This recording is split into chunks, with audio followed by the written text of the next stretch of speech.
I'm in Max. You are listening to Happy Jack's RPG Podcast. I'm in Max. Pursuing the RPG hobby with reckless abandon. Why, hello, and welcome to Season 26, Episode 16 of Happy Jack's RPG Podcast. My name is Stu. Your turn. Hi, I'm Emily Vanderwerf. And I'm Rev. And have either of you been on the Friday night podcast before? My first time. First time? Yeah, negative. Well, thank you for joining me. Tappy was supposed to be on, but he hurt his back, so he won't be on. In this episode of Happy Jack's RPG Podcast, Lee writes in about keeping secrets from other players. Ed from Minnesota sends us a message about house ruling. And Jeff asks about gaming in the land of COVID-19. But first, if you'd like to email us, you can email us at happyjacksrpg@gmail.com. That's happyjacksrpg@gmail.com. We have a forum, happyjacksforum.com. That's happyjacksforum.com. We're on the social medias, happyjacksrpg, all one word, all lowercase, on Twitter, Instagram, Facebook, and MeWe. And we also stream the show live on Friday nights. You can watch the show at 7:14 p.m. Pacific Daylight Time right now, at happyjacks.org/live. That's happyjacks.org/live. Now, because this is a Friday night show and you both are new, I'm gonna put you on the spot. Emily, who are you and what do you do that makes you famous? I am Emily Vanderwerf, and I am the critic at large at Vox.com. And I'm not famous, but I'm like semi-well known for that. Excellent. And Rev, what do you do and what it is that makes you famous? I'm Rev. I'm the host and GM of The Crit Show. It's an actual play podcast where we play Monster of the Week and other Powered by the Apocalypse games. And then our production company makes Let's Plays for newly launching games or games that are out on Kickstarter. So, for example, we made the Kickstarter for Jason's game Demigods, and we also made the Let's Play for Kimmy's game Dekuma. Excellent. Awesome. And if people want to check out the show, where do they go to find it? You can find us anywhere you download podcasts, or you can just go to thecritshowpodcast.com. Is it the Crit Show? That's the title of the show. Yep. Okay. Excellent. Well, welcome. Thank you for coming Thanks. in. All right. Since you're both new, I always let the new people read the first emails. So, who would like to read "Keeping Secrets from Other Players" from Lee? I will. Okay. Hey there, Jackers. My second ever email to you, this time about a Pathfinder character and a very dull resolution to a character secret. I'm 10 levels into a Pathfinder adventure path with a group, some of whom I've been playing with for decades. Our group, many sessions ago, discovered that what we thought to be a magic item giving a bonus to intelligence, so they passed it on to my wizard PC. Except we missed the curse and my intelligence score dropped by a quarter, with a further penalty to all my knowledge skill rolls, and the item text read, more or less, that I would be agreeable to the dumbest of plans.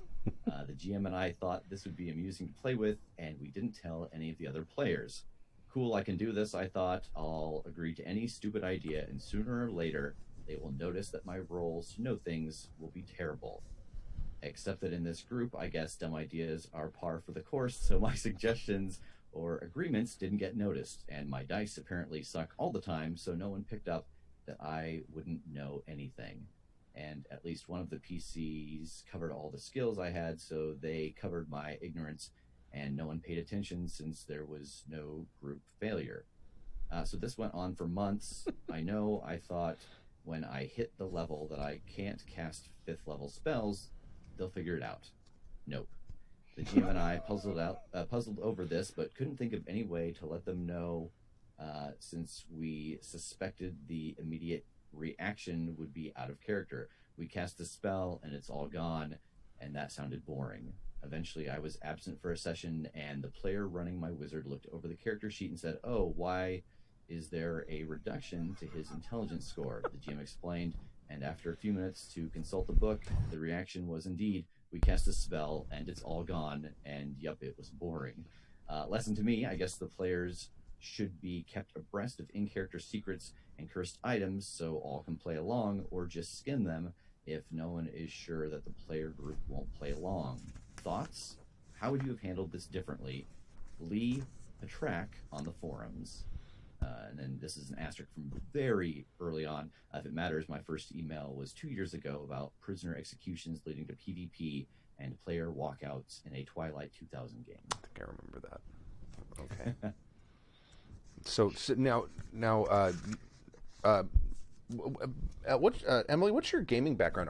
Do you mostly play PBTA stuff, or do you kind of across the board, or? I have never played Pathfinder. I've played a fair amount of D&D, which I understand, I know is vaguely similar. But I mostly play story games, PBTA, Okay. That sort of thing. But yeah, I'm familiar enough with what we're talking about to know what's going Okay. on. So. Well, the reason I asked that, because if both of you heavily play PBTA games, and I've only played once or twice, it seems like it's the sort of the collaborative nature of the game makes it necessary that everyone at the table kind of knows what's going on in a meta sense. Am I correct? Yeah. Am I correct in assuming that? Yeah, I my current game I'm playing, which is not PBTA but is sort of vaguely related, through Happy Jacks at Great American Witch. I'm trying to keep a secret from the other players, but the GM is in on it. Mm-hmm. I assume it will come out at some point, but it's more of a story secret. It's not like this is a secret about my stats. It's a very different situation from what the player is talking about here. Right. But I guess because it seems to me in a lot of story games, having secrets at the table is kind of contrary to the spirit of the game. Am I right in assuming that? Do you guys agree with that statement, or am I all wet? The only kind of counter side to that, I would say, is that if it is a secret that you have with the game master and you have the appropriate breadcrumbs, if it's leading to a story reveal, because those story games are based around making sure that we all are working to build this story, and if it makes for a good reveal for the other player, something they weren't expecting, that's, I think, the time that secrets are okay. But the keeper for that game, or the game master, needs to make sure they're setting the proper breadcrumbs so the players have a chance to find it. And there are a couple PBTA games, mostly like being play tested, where one of the mechanics is everybody has a secret they're supposed to keep, but when you reveal it, then you get sort of you get some sort of event or something happens that is beneficial to your character. You have to reveal it at an opportune time. So I played one at a con recently that was I don't remember what it's called, but it's a sort of a kung fu wuxan set story, and it was really fun, and we all had secrets that we were keeping from each other, and then they were revealed at one point. It was very exciting. Mm-hmm. What do you guys think? How would you have handled this assuming that you were this player or the GM? Mm-hmm. How do you think he could have handled this better so that it could have become that amazing reveal that, the thing is, as a GM, I've come up with what I thought were great plot twists that would be an amazing reveal for a game that just fall flat. Mm. It's one of those things that once in a while it works, but probably 90% of the time it's like, oh yeah, that's kind of interesting. It's that sort of thing. But if you were in this situation, either as the player or the GM, how do you think you would have handled this differently so that it did end up being that sort of dramatic reveal rather than just, we cast this and make it go away? Yeah. I've been in a similar situation in Pathfinder, except it was a charisma curse. And so I think that a lot of times, the subtle things when you're, role playing at the table that you think the other characters, the other players might notice, you almost have to turn that dial up by double.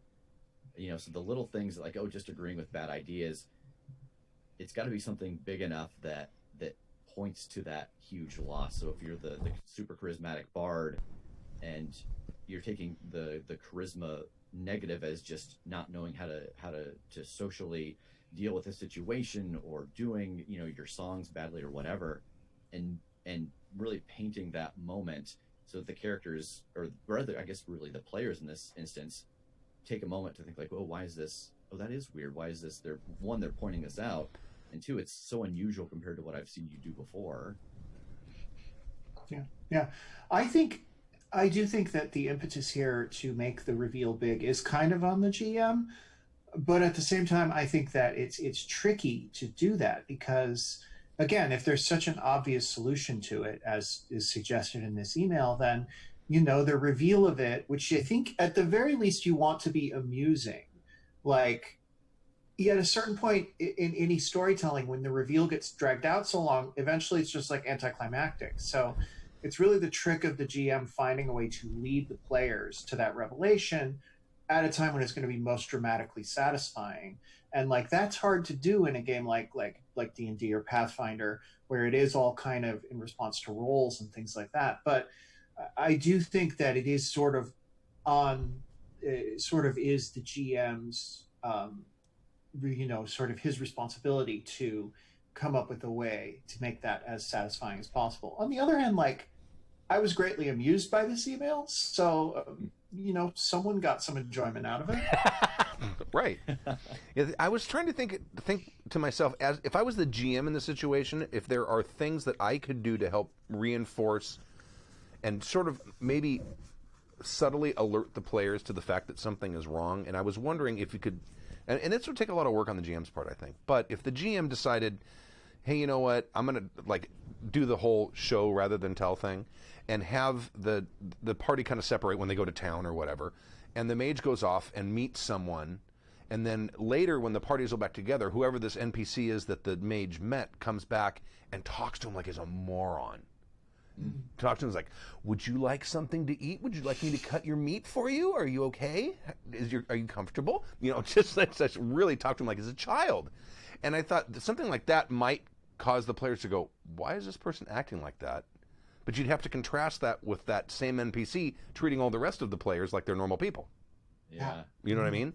But I think if you could come up with subtle ways of like that, because one of the things that I think causes a big reveal to actually have that sort of dramatic reaction from the players isn't necessarily just the reveal itself, but it's all of the little clues that suddenly all fit together, and suddenly they realize, oh, all this stuff that didn't make sense to me now suddenly makes sense. You know what I mean? Mm-hmm. But those have to be memorable enough for the players to remember them and to be mindful of them when that big reveal comes. Yeah. You know what I mean? And I think that there's little mechanical things specifically in like Pathfinder that you could do too with, if there's any character around. I realize that we're talking about the wizard, so there may not be another character doing it, but if you've got someone who's sensing evil, you've got someone who's detecting magic, that you might give them the opportunity to sense that curse coming from that player, that there's something off about them. You can't quite tell, but there's something not right. You've been around them for years and you've seen them this way. The shade is off, and just to give them that little something to maybe get the group investigating. Mm-hmm. Yeah. I think it also is sort of like a situation where you and the GM maybe want to talk about, like, well, how long do we want to wait before we just like figure out the most obvious way to drop this particular anvil? And I think the longer you wait, the harder it is to make it really pay off. So if you have a secret like this, I do wonder if it shouldn't be revealed, within a few sessions. Yeah, I agree. Have either of you read? There's a book called Game Night, and the guy who wrote it used to do a blog called critical-miss.com. I don't even think that website's up anymore, but his whole blog was nothing but just horrible, terrible gaming stories, just awful, just. Because they were teenagers, and he would sit and write out what happened in their games. Well, he ended up writing this novel called Game Night, and I guess the conceit of the novel is that there is players, it's a fantasy world, and there's things happening, but every so often a chapter will happen where it's like these gods are sitting around playing a role-playing game, and they're controlling the characters in the adventure, in the novel itself, right? And one of the things that he put in this, and you can tell that he did this for the same reason I find it kind of dangerous to try to come up with this big, like, long play secret. And that long play secret happened in the novel. Something very similar to the things I used to try to do when I was a teenager. And then it switches back to the the deities who are playing the game. They're like, "Oh, that's the lamest thing ever," and all the players get mad at them. But it's a very.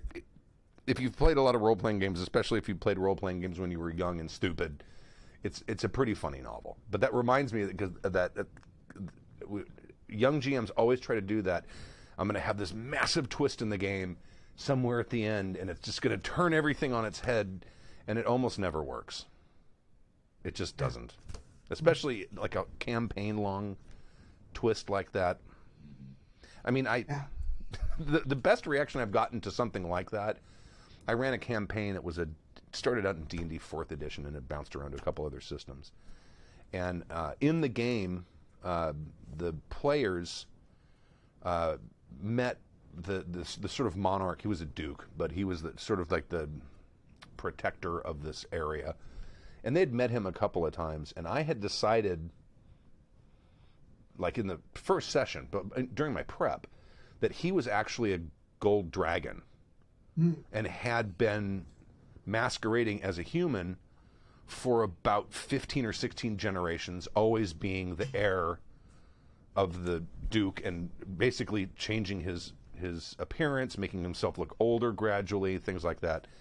And the players, they got little bits and clues and hints here and there during the course of the campaign. They never thought anything of it. And it wasn't until years later, it was only like 3 or 4 months ago, we were here doing the Friday night show, and I mentioned to him, "Oh yeah, well the Duke of Eldamy was a gold dragon." And Kimmy's like, "What?" and that's, a decade after that game happened. So that's probably the best reaction I got from that, and that wasn't at the table. So I don't know if that counts. I mean, that's great. At that point, the reveal has lasted so long that it bounces right back around to being exciting. So. Right. All right. Thank you, Lee, for the email. Unless anyone has anything else on this? No, great. No? Good. Okay. Next email, house ruling from Ed in Minnesota. You want to read this one, Emily? Absolutely. Happy Jacks to you all. I was reflecting back on a badly misspent youth, gaming until 4 a.m. multiple days per week, summers spent locked in basements, pretending to raid dungeons and slaughter or be slaughtered by monsters galore. And one thing I've noticed about how I've changed as a GM is my approach to how I use rules. This is a work in progress, so bear with me. Rules provide a general system or systems to help people decide how something should work. So in a system like D&D, rolling higher on the dice is always better. High on 2 hit, high on damage. Yes, Tabby, I know an elf has a 1 in 6 chance of finding secret doors in basic D&D. This could be compared to hero/GURPS, where rolling low is good to hit, but rolling high is good for damage. A little more confusing, but pretty easy to grok overall. Now compare this to FFG games, where the all-knowing chicken entrails turn a fairly simple concept of rolling dice into an eye-gouging experience in madness and insanity. Squinting at dice on table, you hit the alien, but your leg gets gnawed on by a diseased nerf, trademark Princess Leia, which causes you to jump out into the open, waving your arms and screaming loudly, and you wet your pants, I think. Now that I am older, I appreciate elegance, be it in a 1-page easy reference for combat rules that isn't in 6-point font, or only having a few simple mechanics that can be used over and over again in the system. I have found that once I have an understanding of how that system works, I try very hard to utilize it, or as close to it as possible, in order to keep it easy for others to understand, and because I'm lazy. Busy. Way too busy to do anything like write this email.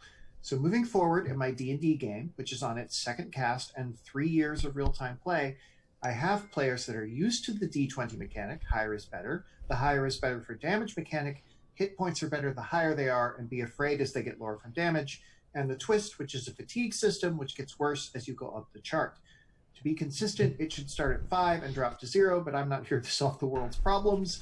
Instead, when I wanted to introduce the L5R mechanic for Taint, I created a Taint chart that matches up with fatigue for how it works, and told them that it doesn't recover over time. Instead of coming up with something completely new, I took a mechanic that existed that kind of did what I wanted and used it to get the feel of the mechanic I wanted. And that finally brings me to my point, drink, and to my second point, which is to ask if when you house rule something, do you create from scratch or do you steal, borrow existing mechanics in the system as much as possible to keep it consistent, looking for how you modify your games, or if you play raw, And what is your thought process behind your choice? Thank you, Ed from Minnesota, now trapped in a postage stamp home in Florida. P.S. With everyone stuck at home drinking and alcohol only an essential business in some states, but non-hand sanitizer, what do you think the chances are of us being able to have a toast in 6 months of putting all of this behind us with something stronger than ginger ale horror? PPS, now that you have that in mind, drink. House ruling. I'm just going to admit a lot of that made no sense to me. So. I mean, I got about half of it, but I'd love to hear what you two have to say. Oh, well, let me explain. To those who don't know, L5R, Legend of the Five Rings, there's a mechanic for taint. And taint is sort of the dark influence on the world. And certain things will cause you, and it's almost like a disease. It's like a supernatural disease. And once you get it, it's almost impossible to get rid of. And it will eventually, you will succumb to it and end up becoming like a zombie or a monster or something. So I don't quite understand how he would use that mechanic for fatigue, because it seems to me like fatigue does go away, and in L5R, taint really never goes away. All you can do is slow it down. As far as house ruling goes, I don't house rule that much anymore because, I mean, well, we house rule in that we will often do the rules wrong. I suppose you could call that house ruling. But we at least attempt, to play the games, usually, especially if it's a newer or unfamiliar system, we try to play them rules as written, because a lot of people use actual plays to learn how to play games. I mean, that's become a pretty common way. You go buy a new role-playing game, you go watch a couple actual plays to kind of get a feel of how the mechanics work, because sometimes reading it just doesn't do it, you know. So I don't do it very often. The only time I can think I'm redesigning Moment of Truth right now, and so some of the mechanics I've come up with are of my own creation, and some of them are things that I like out of other game systems that I'm kind of tweaking or changing to suit the dice mechanics that I have. So it's kind of a combination of both, really, I think, for me. Yeah, I mean, specifically with a lot of the games that we played lately, you know, Fate or Powered by the Apocalypse, we don't do a lot of house rules, but we do make house moves, you know, because a lot of the systems will tell you how you can make a custom move. You make them for the creatures that they're fighting, and I like to make them for the players or the environment. If that's the case, you know, you really are borrowing from what already exists, because you want to make sure that it's not so much more powerful or so much weaker than something else that another player is able to do. And so I try to balance it to the system or to the story arc that they're in. And in that case, I'll talk to one or two people and say, hey, if this was a move and here are the other moves in this thing, does this seem like it's too far left field? Because it seems right to me. How does that power balance work for you? And so I think that's the nice thing about some of the games that we play, is that it kind of gives you a mechanic like, hey, if you want to do this, here's how. So it's a good mix of borrowing plus creating something new. Yeah.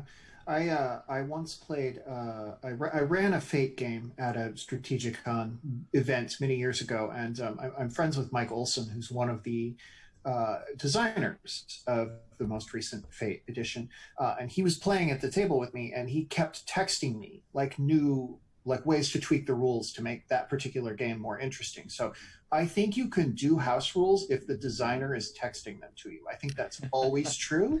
I think that's always okay. So we had on our season finale of season 1, we had Michael Sands, the creator of Monster of the Week. He was on as a guest, and we had a house rule that we had in place by that time. And at one point I turned to him, I said, hey, roll this. And then I realized who I was saying it to, and he went, no, I like it. That's good. I was like, okay. Oh, God. Trying not to freak out. Yeah, I think there's a lot of, I mean, I've been trying to work on sort of a converted house-ruled version of D&D, because people love to watch actual plays of D&D. They're probably the most consumed things out there. But there's things about the system that just really annoy me. And I've spent hours and hours and hours trying to come up with an easy way to sort of convert it to make it into a system that doesn't annoy me as much. And the problem I always run into is the power creep and how to maintain those numbers while still having leveling up because that's one of the major conceits of D&D is leveling up and becoming godlike and all of that. And if you nerf leveling, I think a lot of the things that make people interested in playing D&D kind of go away. Does that make sense? Mm-hmm. Mm-hmm. So that's been my biggest challenge with that, is trying to figure out a way to fix the things that I don't like and still have leveling be as meaningful as it was before. Because it's always meaningful for mages because they get new spells and clerics and stuff like that. But for fighters, they're really just looking to soak more damage or do more damage, you know. So, and that's really I'm getting into the little fiddly bits here, but that's kind of the source of a lot of the stuff about D&D that I don't like, is the fact that combats take exponentially long the higher level you get because it's an attrition game. You know what I mean? So, but I don't know if we answered your question, but we tried. I think the question is sort of like, when you're applying a house rule, do you try to keep it a holistic experience? Do you try to keep it within the spirit of the game, or do you just do whatever's most fun for the table? And unless you're playing with the designer, or you're playing to teach people how it works on an actual play or something like that, just do whatever's most fun, you know? I think that's always the best call. Yeah, I agree. I mean, if you're introducing something and the players are already kind of familiar with the system anyway, it's not a big deal. I wouldn't introduce house rules that aren't sort of consistent with the rest of the mechanics initially. If you have a table full of players that aren't experienced, that may just cause more confusion. So, all right, Ed from Minnesota, thank you for the email. We appreciate it. Game prep in lockdown. Excuse me. This is from Jeff. Dear Stu and the Friday evening douche crew. Hope y'all are doing well during these crazy times. This is Jeff from Queens, and I made the quote unquote mistake. I like how he wrote out quote unquote and then put quotes around the word mistake. Thank you, because you've obviously been listening to how I read. Of asking all my shelter-in-place friends if they'd be interested in playing some RPGs. Several responses later, I am now running one-shots and short campaigns 2 to 3 times a week for several groups with a mix of gaming veterans and newbies, in addition to my actual regular campaign, a superhero game that's been running for about 4 years now. This has made me become very concerned with streamlining my game prep and becoming as efficient as possible. My biggest problem is that I'm such an over-prepper leading up to each game, but when the game time comes, it mostly turns into improv anyway. I'm trying to give my players maximum freedom, and I've really honed a lot of improv skills based on the advice from this show over the last decade. Yeah, I've been listening to you a-holes for that long. That's almost the whole run. Not to mention, I've recently fallen in love with Roll20, and I've been designing the hell out of maps for the set-piece action sequences I know are going to come up in my games. That being said, we all know how unpredictable players can be. I prepped NPC motivations, histories, and personalities, but in the one shot I just finished, my players steamrolled through, broke everything in sight in the most wonderful way possible, and didn't even bother with investigating the villains' motivations because they were having so much fun playing their characters and doing what their characters would do anyway. Hold on a second. Sorry. They loved every second of it, even if the story made less sense without knowing why the villains were doing what they were doing. Meanwhile, my regular superhero campaign has an extremely deep mythology to it that's been expanding for years, and it just keeps getting more and more complex with each session. There's such a proactive group that I have to keep up a balancing act of improvising heavily but still keeping things internally consistent. Yeah, tell me about it. It's also extremely rewarding when we make weird past plot points make sense with new developments improvised at the table. And that is a magical thing when that happens.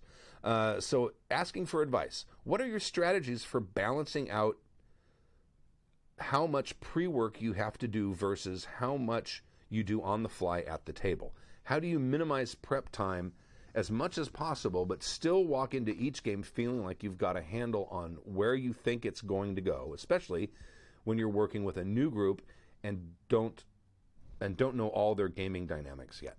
If it helps, I'd also like to point out I'm running 3 different rule sets: Savage Worlds, Fate. Savage Worlds, yeah. Fate, yeah. And D&D, yeah. Also, he wrote that in lowercase, not all caps. Thanks for the advice you've given me over the years. I hope you and your loved ones are doing well in this weird coronavirus time. Or if you are reading this after society's gone back to normal-ish or collapsed entirely, man, what a crazy few years those last couple of months were, huh? That's funny. Sincerely, Jeff. P.S. As always, it is important to me that you drink now, you douches. Game prep. How do you, especially if you're running multiple games, how do you manage your game prep so you're not spending all of your time doing that? And how much do you think you need to have when you go into a session? I have thoughts on this, but I'd like to hear what you guys think. When I run, because I run a lot of story games, which is emergent storytelling at the table with players, I rarely prep too much. I have when I'm doing something more campaign-like, or when I'm doing something at a con and we need to just get up and running. But I always try to prep as little as I possibly can, because for me the fun is always finding the space between what I want and what the player wants, and then like bending the story in that direction.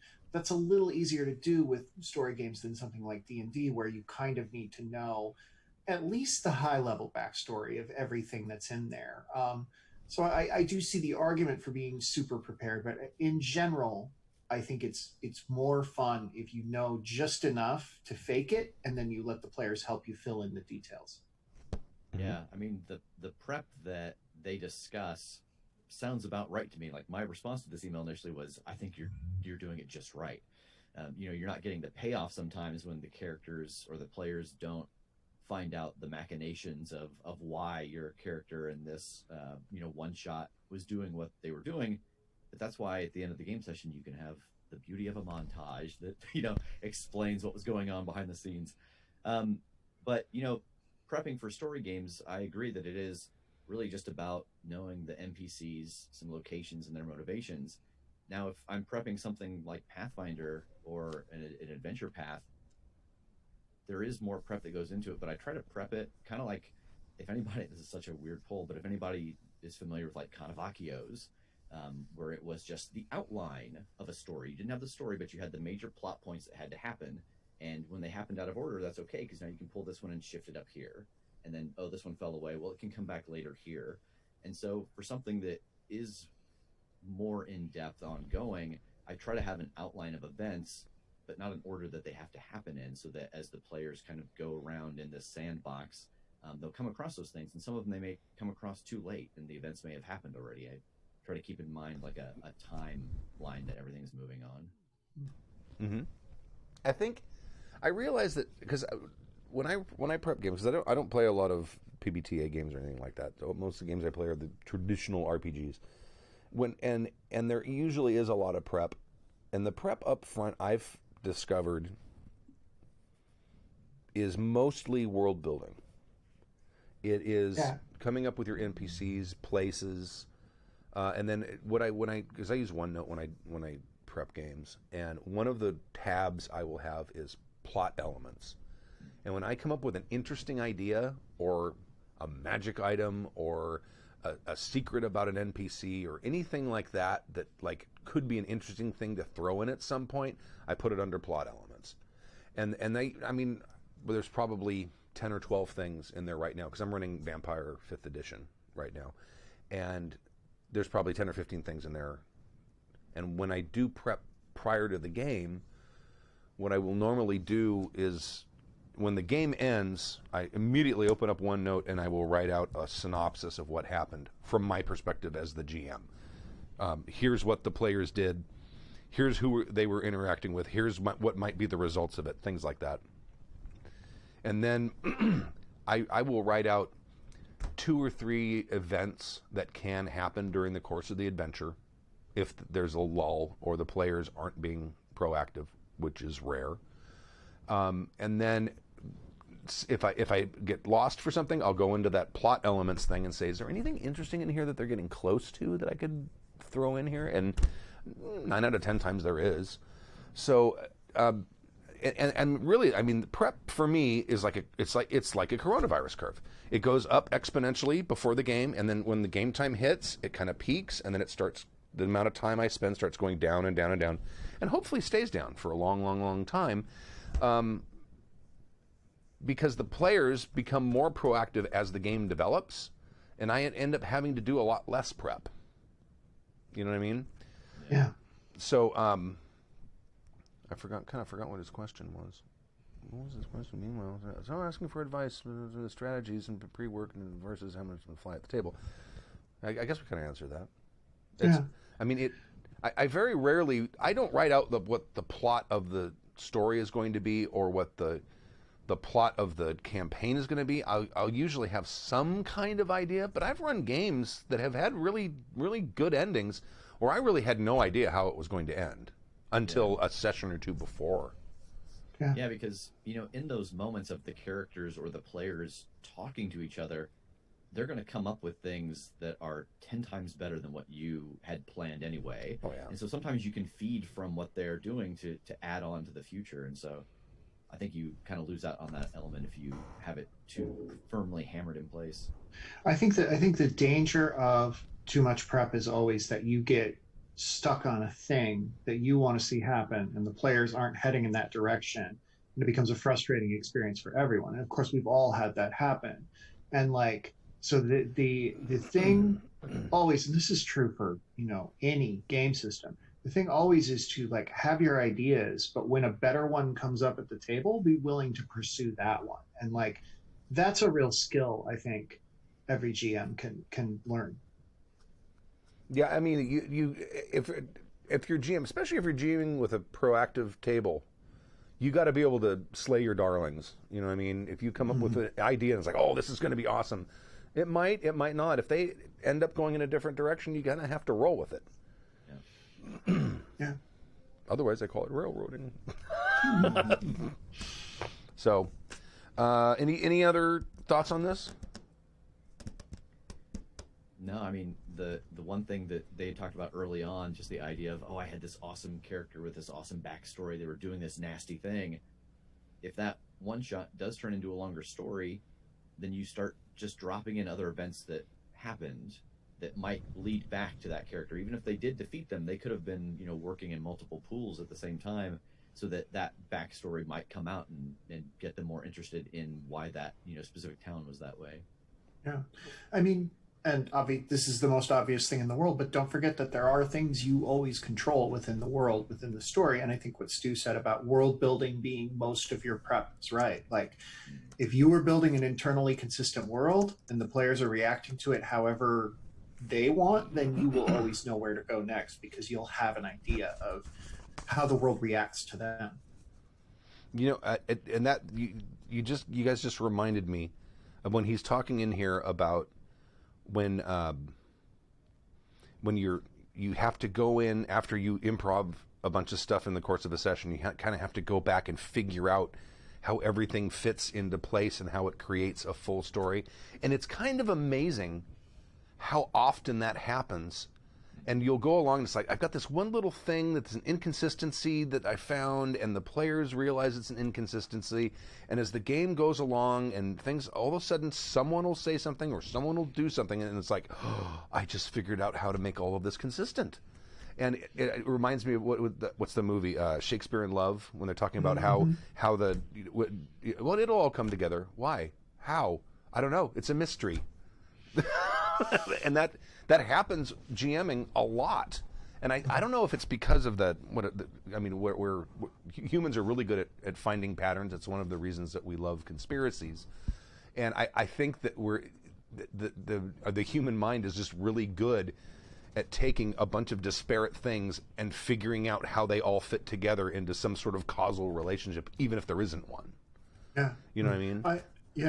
I cover television in my day job, and the writers' rooms in television function a lot like an RPG table. So And those places, they'll have a big thing and they'll be like, how are we going to figure this out? And they just always have faith that they'll figure it out. So have faith in your players. People are really good at coming up with things that make sense collaboratively. Yeah, absolutely. Yeah, it's amazing. It really is. It's kind of a magical thing when that happens too. So, all right. Well, thank you, Jeff, for the email. Anything else? Give your websites and plugs and stuff like that. Go ahead. Yeah, I'm Emily Vanderwerf again. You can find me on Twitter at twitter.com/TVOTI. My writing is at Vox, and I'm also the co-creator of the podcast Arden, which is at ardenpodcast.com. And I'm Rev. You can find me on Twitter at RevDeshane. You can find The Crit Show, which is an actual play podcast featuring Monster of the Week and other Powered by the Apocalypse games at thecritshowpodcast.com or wherever you download your podcasts. And then some of you may have heard us on the different Let's Plays that we have created for newly launching games. Excellent. Well, thank you guys for joining me. Thanks for having us. And, it's great to be here. And come back on again, please.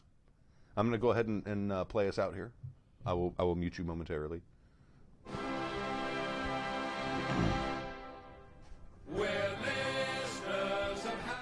Thank you for joining us for season 26, episode 16 of Happy Jackers RPG Podcast. My name is Stu. Hi, I'm Emily. I'm Rev. And we will see you next week, Friday at 7 something Pacific time. happyjacks.org/live. In the meantime, stay safe, and we'll see you next week.